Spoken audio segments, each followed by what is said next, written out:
علمی اور مرکزی زمین ہے. تقریباً کچھ نہیں تو یہاں سے مدینہ شریف 3500 یا 3000 کلومیٹر کے فاصلے پر ہوگا. آپ کی آواز مدینہ شریف نہیں پہنچ سکتی. ظاہری طور پر عقل کا استعمال کرنے والے یہ بابر قرار ہے، لیکن یہ حقیقت ہے کہ ہماری آواز مدینہ شریف تک نہیں پہنچ سکتی ہے، لیکن ہماری آواز تک مدینے والا پہنچ سکتا ہے. کیا بات ہے، سبحان اللہ سبحان اللہ. اسی عقیدے کی لڑائی چل رہی ہے جس کی بنیاد پر وہ بھائی بھائی میں اختلاف ہے، اسی بنیاد پر وہ بہن اور ان کے بچوں میں اختلاف ہے. پہلے ہم یہ سمجھ لیں کہ حضور ہیں. علامہ علی بلخی یمن میں ایک بہت بڑے عالم دین کا نام ہے. یاد کر لیں باتیں کام ہے. علامہ علی بلخی ان کا نام تھا، بہت بڑے عالم دین تھے، بلخ یمن میں رہتے تھے. یہی کہ ابراہیم بن ادھم تھے جو تارک السلطنت کہلائے، بعد میں مسقط عمان میں لیٹے ہوئے. رمضان شریف کے پاکیزہ دنوں میں ان کے پاس ایک شخص آیا اور اس نے کہا کہ حضور اگر رمضان کے دنوں میں تھوڑی سی الٹی ہو جائے، کوئی بات نہیں، بات سن لیں، میں بیٹھ جاؤں گا تو کر لوں انشاءاللہ. بلخ کے علامہ علی بلخی کے پاس ایک شخص نے کہا رمضان کے دنوں میں حضور اگر تھوڑی سی الٹی ہو جائے، طے ہو جائے، متلی ہو جائے تو کیا روزہ ٹوٹ جاتا ہے؟ پوچھیں حضور مفتی زبیر صاحب سے، ان علماء سے، ان مصباحی گلدستوں، ان مقدس اور مشفق شخصیتوں سے پوچھیں. حضور کی حدیث شریف ہے، مسئلہ یہ ہے اگر رمضان شریف میں تھوڑی سی الٹی ہوتی ہے تو روزہ نہیں ٹوٹتا، تھوڑی سی قے ہوتی ہے تو روزہ نہیں ٹوٹتا، منہ بھر الٹی ہوگی تو روزہ ٹوٹ جائے گا. جواب سمجھ لیا آپ نے؟ علامہ علی بلخی سے اس نے پوچھا تھا یہ بتائے تھوڑی سی الٹی ہونے پر کیا روزہ؟ علامہ علی بلخی نے کہا ہاں ٹوٹ جاتا ہے، ہاں ٹوٹ جاتا ہے. سو گئے. علامہ علی بلخی کہتے ہیں جواب لے کے وہ اپنے گھر چلا گیا. میں اپنے حجرے میں سو گیا، خواب میں مدینے والے آقا تشریف لائے. سبحان اللہ. خواب میں مدینے والے آقا تشریف لائے. میرے آقا نے فرمایا علی بلخی تو نے دن میں غلط مسئلہ بیان کر دیا، تو نے دن میں غلط مسئلہ بیان کر دیا. فرماتے حضور کیا ہوا؟ میرے آقا فرماتے علی بلخی تھوڑی سی الٹی ہونے پر روزہ نہیں ٹوٹتا، منہ بھر الٹی ہونے سے روزہ ٹوٹتا ہے. تو نے دن میں غلط مسئلہ بیان کر دیا. علی بلخی کہتے ہیں میں رونے لگا. حضور تشریف لے گئے. جب میری آنکھ کھلی تو میرے تکیے پر میرے آنسوؤں کے نشان تھے. کہتے ہیں اس کے بعد پوری زندگی میں نے کسی کو مسئلہ نہیں بیان کیا، مسئلہ نہیں بتایا. لوگوں کے ہاتھ جوڑ جوڑ کے کہا کرتے تھے اے لوگوں آہستہ بولا کرو، حضور سب سنتے ہیں. اے لوگوں کسی کو گالیاں نہ دیا کرو، حضور کو خبر ہے. اے لوگوں زمین پر دھم دھم نہ چلا کرو، حضور کو پتا ہے. اے لوگوں دنیا سے بیزاری کا اظہار کیا کرو، حضور دیکھ رہے ہیں. اے لوگوں باقی دنیا کی تیاری کرو، حضور تمہارے اوپر نظر رحمت گاڑے ہوئے. اللہ اکبر اللہ اکبر. خدا کی قسم ہمیں اس کا علم نہیں کہ حضور کہاں ہے، لیکن حضور کو پتا ہے کہ ہم کہاں ہیں. اگر یہ عقیدہ آپ پر غالب آ گیا تو المدد فاؤنڈیشن قائمی کی طرف سے ہونے والی اس تاریخی کانفرنس سے نکلنے کے باوجود آپ جہاں کہیں بھی رہیں گے حضور کی نگاہ میں رہیں گے. ٹھیک ہے؟ اب اس یقین پر آپ ذرا بآواز بلند درود شریف پڑھیں. اللہم صلی علی سیدنا و شفیعنا و سیدنا مولانا محمد وبارک وسلم بعدد کل معلوم لک، بعدد کل معلوم لک، بعدد کل معلوم. اللہ مزید صاحب ایک مصرع پڑھتا ہوں. ٹھیک ہے ڈاکٹر صاحب، میں کچھ بات کرنے کا عادی ہوں، ٹھیک ہے، لیکن میں کچھ شعر پڑھ کے بھائی محترم ثنا خان رسول ناصر رضا صاحب جن کا تعلق ممبئی سے ہے، میں انہیں آپ کے حوالے کر دوں. آپ میری بات کے بڑے سکون سے سنیے گا. میں ہنگاموں کا آدمی نہیں ہوں. یہاں پر بڑے بڑے ڈاکٹر میرے علاج کے لیے بیٹھے ہوئے ہیں. ٹھیک ہے، سنیں آپ. یہ بات حضور کی مجلس کی ہے اور حضور کی مجلس کے آداب جاننے کی ہم کوشش کر لیں. شاعر کہتا ہے کہ نہ تو سستا نہ تو مہنگا نگینا کام کرتا ہے، نہ تو سستا نہ تو مہنگا نگینا کام کرتا ہے، فقط عشق شہنشاہ مدینہ کام کرتا ہے. اب اسی بات کو ہمارے اتر پردیش میں، کچھ بہار میں، کچھ جھارکھنڈ میں، کچھ بنگال میں، کچھ اڑیسہ میں لوگ کہتے ہیں. مچل مچل کے سبحان اللہ کہیے تب دوسرا شعر پڑھوں گا. ہمارا لکھنؤ میں کہتے ہیں جیسے پڑھ دیا ویسے ٹھیک ہے، اس کے بعد زور سے نہ پڑھنا ورنہ ادب نوازی پر فرق آ جائے. ٹھیک ہے، یہ ہمارے یہاں کی زمین ہے. لیکن آپ کو اس لیے سبحان اللہ کہنے کے لیے کہلوایا جاتا ہے کہ جیسے آپ گھر سے یہاں آ سکتے ہیں، پورنیہ، بائیسی، کہاں سے لوگ، کٹیہار سے، کشن گنج سے لوگ آئے ہوئے ہیں، آپ اتنی دور دور سے حضور کی مجلس میں آ سکتے ہیں تو اپنی آواز کو سبحان اللہ کہہ کے یہاں نہیں پہنچا سکتے. اتنی سی گزارش.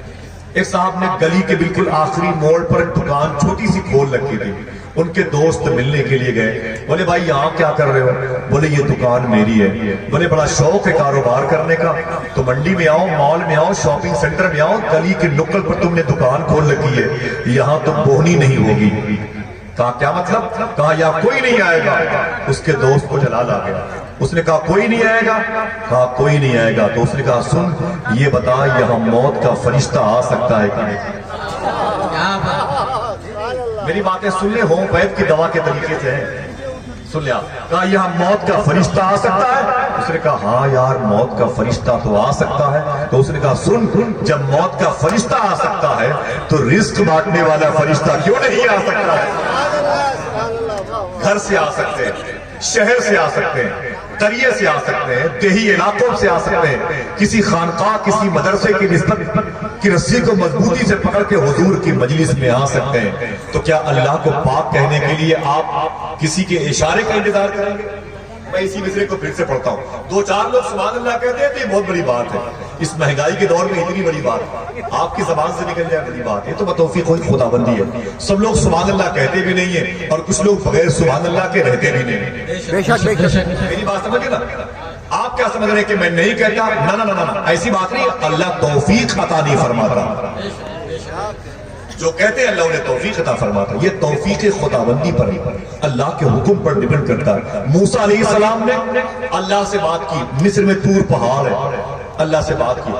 فرمایا اللہ نے موسیٰ اترو پہاڑ سے، ایک درزی کی دکان پر چلے جاؤ، ایک سوئی لے کے آؤ. کیا لے کے آؤ؟ اونچی بولے، ایک سوئی لے کے آؤ. موسیٰ علیہ السلام اترے، بولے بھائی ایک سوئی دینا. اس نے کہا موسیٰ جان دے سکتا ہوں، سوئی نہیں دے سکتا. کہا کوئی بات نہیں. نکل گئے، طور پہاڑ پر گئے. فرمایا اللہ نے موسیٰ کیا ہوا؟ بولے میرے مولا اس نے سوئی نہیں دی. فرمایا رب نے موسیٰ پھر جاؤ اس سے پھر سوئی مانگا. پھر نیچے اترے، اس سے بولے بھائی سوئی دینا. اس نے کہا پورا بنڈل لے لیجئے، اور کیا چاہیے سب لے لیجئے. موسیٰ علیہ السلام پھر طور پہاڑ پر گئے. بولے میرے مولا پہلے ایک سوئی دینے کو تیار نہیں تھا، اب کہتا ہے پوری دکان لے لو. رب نے فرمایا موسیٰ اسے کل میں نے سوئی دینے کی توفیق عطا نہیں فرمائی. یہ مت کہنا کہ تو کہتے نہیں، میں تو سکون سے بیٹھتا ہوں. مجھے کیا مطلب ہے کون نعت پڑھ رہا ہے، کون صاحب نعت کے شہر کی بات کر رہا ہے، کون صاحب نعت کی آل مولا علی کی بات کر رہا ہے، کون غوث اعظم غریب نواز کی بات. مجھے کیا مطلب ہے؟ نہ یہ کہا کرو کہ مجھے اللہ نے اپنے نام کو لینے کی توفیق عطا نہیں فرمائی. اب آپ کی مرضی پر ٹھیک ہے. نتیجے کیوں بیان کروں بھائی؟ دیکھیں آپ، میں پھر سے پڑھتا ہوں، شاید دو چار لوگ پھر سے کہہ دیں سبحان اللہ. نہ تو مہنگا نگینا کام کرتا ہے. کسی کی آواز ابری؟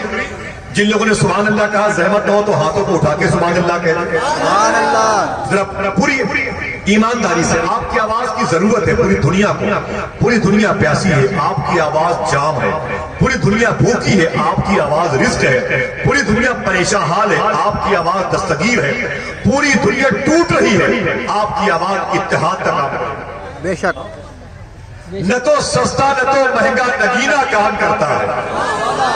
بس ایک آدمی اور کہہ دے، نہ تو سستا نہ تو مہنگا نگینا کام کرتا ہے، فقط عشق شہنشاہ مدینہ کام کرتا ہے. اور دلہنے آج بھی سسرال میں اپنی مہکتی ہے، رسول اللہ کا اب بھی پسینہ کام کرتا ہے. دلہنے آج بھی زندہ باد زندہ باد. دلہنے آج بھی سسرال میں اپنی مہکتی ہے، رسول اللہ کا اب بھی پسینہ کام کرتا ہے. بڑے بڑے ادارے بند ہو گئے، بڑے بڑے جامعات بند ہو گئے، بڑے بڑے کالجز، بڑے بڑی یونیورسٹیز بند ہو گئی لاک ڈاؤن میں، لیکن ایک ادارہ کھلا تھا، ایک ادارہ بند نہ ہوا. شاعر کہتا ہے نہ تو سستا نہ تو مہنگا نگینا کام کرتا ہے، فقط عشق شہنشاہ مدینہ کام کرتا ہے، دلہن آج بھی سسرال میں اپنی مہکتی ہے، رسول اللہ کا اب بھی پسینہ کام کرتا ہے۔ اے دنیا والوں تیرے مکتبوں میں لگ گئے تالے، نبی کا علم تو سینہ بسینہ کام کرتا ہے، نبی کا علم تو سینہ بسینہ کام کرتا ہے، نبی کا علم تو سینہ بسینہ کام کرتا ہے، نہ تو سستا نہ تو مہنگا نگینا کام کرتا ہے، فقط عشق شہنشاہ مدینہ کام کرتا ہے۔ جو میرے آقا کی باتیں کرتے ہیں وہ ہم سے اچھے ہیں، جو میرے آقا کی باتیں سنتے ہیں وہ ہم سے اچھے ہیں، جو حضور کی مجلسیں سجاتے ہیں وہ ہماری آل اولاد سے زیادہ احترام کے قابل ہیں۔ اللہ کا شکر ہے، زبانیں اللہ نے بہت سو کو دی ہے، لیکن وہ زبان لائق تمثیل، وہ زبان لائق مبارکباد جس کو حضور کی نعت پڑھنے کی توفیق مل جائے۔ آنکھیں بہت ہیں لیکن وہ آنکھیں مبارکباد جس کو گنبد خضرا دیکھنے کی توفیق مل جائے۔ کان یہ سماعت کے پردے مبارکباد، لیکن ان میں سے وہ زیادہ اہمیت کے حامل ہیں جن کو حضور کی نعتوں کو سننے کا شرف حاصل ہو جائے۔ رب قدیر کا فضل و کرم ہے، آپ کے علاقے کی قیمتی آواز ممبئی شہر میں رہ کر کے وہیں سے ہندوستان کے نعت کے مشاعروں کو جلا، نعت کے مشاعروں کو تقویت دینے کے لیے اندلیب گلشن رسالت جناب عزت مآب محترم ناصر رضا صاحب قبلہ ممبئی کے پیکر میں موجود ہیں۔ میں بڑے ادب اور احترام کے ساتھ ان پاکیزہ بکھری ہوئی سماعتوں کو یکجا کرنے کے لیے، ٹوٹے ہوئے کانچ کے ٹکڑوں کو ترتیب سے سجانے کے لیے، نعت مصطفیٰ کے سہارے سے آپ کے دلوں تک پہنچنے کے لیے انہیں آپ کے حوالے کرتا ہوں۔ نعروں سے استقبال کر لیں۔ نعرہ تکبیر، نعرہ رسالت، پیغام حق کانفرنس، پیغام حق کانفرنس، زندہ باد، فضائل مولا کائنات، زندہ باد، فضائل مخدوم کائنات، زندہ باد، عظمت سرکار غوث العظم، فیضان غریب نواز، محافظان مسلک اعلیٰ حضرت، بڑے ادب اور بڑے احترام کے ساتھ، بہت احترام کے ساتھ میں گزارش کروں گا بھائی محترم محمد ناصر رضا ممبئی سے، خدا نے اتنا نبی کو کمال رکھا ہے، خدا نے اتنا نبی میں کمال رکھا ہے، اکیلے دونوں جہاں کو سنبھال رکھا ہے، کسی خیال کو آنے نہیں دیا میں نے، تیرے خیال کا اتنا خیال رکھا ہے۔